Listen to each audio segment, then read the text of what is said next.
Hello, Jumbo. Jumbo. Jambo. Can you hear me? Yes, ma'am. Yes. I have been amazingly rewarded by preparing for tonight's life story for this event in ways that I didn't expect, and yet I saw in so many ways how God has impacted my life. First of all, how do you condense 86 years of life into 5 minutes? I'm not sure.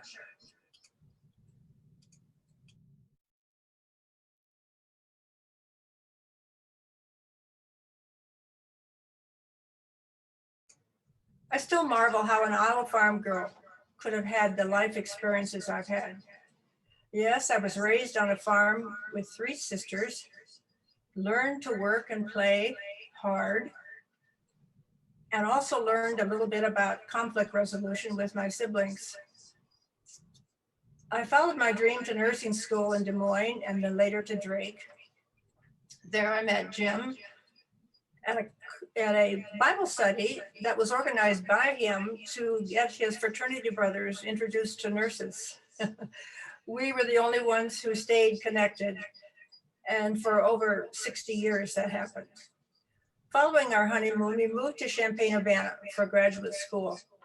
And what would be the first of 7 moves to various professorial positions, it was Columbus, Ohio, where a fundamental shift in our lives occurred. A period of searching for us ended in a retreat in the Pocono Mountains for Jim, and a discovery that the missing element was a personal relationship with Christ. Well, our lives were transformed. In fact, our 3rd daughter was born shortly after, and we say that there were 3 births in 2 weeks' time. We continued to build on our newfound faith as Jim continued to write texts in business and economic issues. We became involved in some parachurch groups, Faith at Work, Campus Crusade for Christ. And Jim felt led to start a outreach to other Christian faculty to encourage their sharing with other students in their classes or other faculty. In fact, he traveled around the country doing this. We still have a very good friend who is a co-author of Jim's that we remain in touch with. But it wasn't until our move to Wheaton to accept a position in the Wheaton College Graduate School that the borders of our world just opened up wide. Jim was involved in meeting new mission boards, offering seminars, workshops, visiting areas around the world where his students had come from. We entertained so many students from around the world. He continued to write, but now he switched to presenting his business forces in a Christian manner. And so knowing his audience was his main theme. His books like How Can I Get Them to Listen? Or What's Gone Wrong with the Harvest, as a way of pointing people to Christ and meeting people where they were. We traveled a lot, he more than I, but his first love was always Africa because of the joy, the hunger, the love, the opportunity of meeting people that really enjoyed meeting you.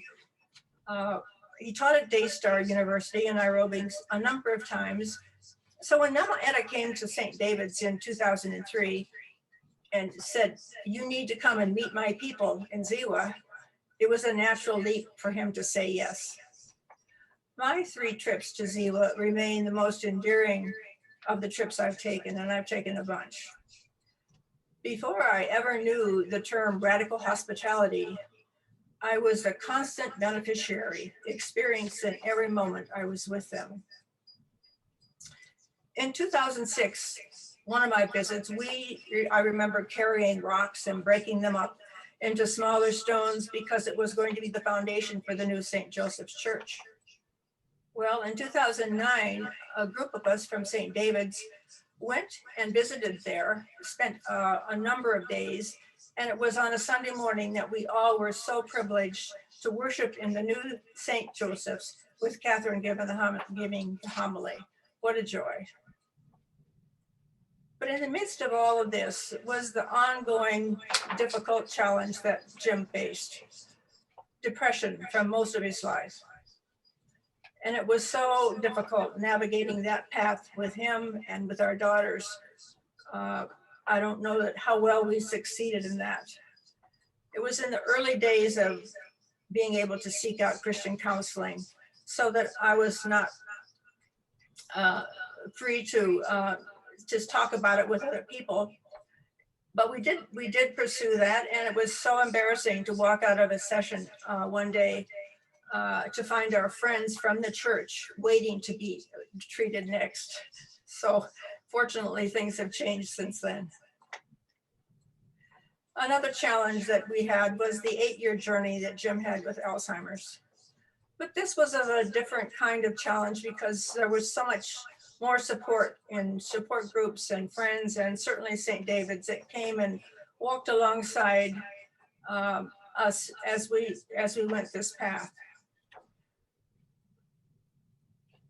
Sometimes I've been asked how I'm doing, and I'll say, well, under the circumstances, I'm doing okay. And then the Holy Spirit will nudge me and say, well, what are you doing under the circumstances? And so I have to be reminded of a verse from John 10, where Jesus promises, I have come that you might have life and have it abundantly. The shape of abundance may change over time, but not the promise. Thanks be to God.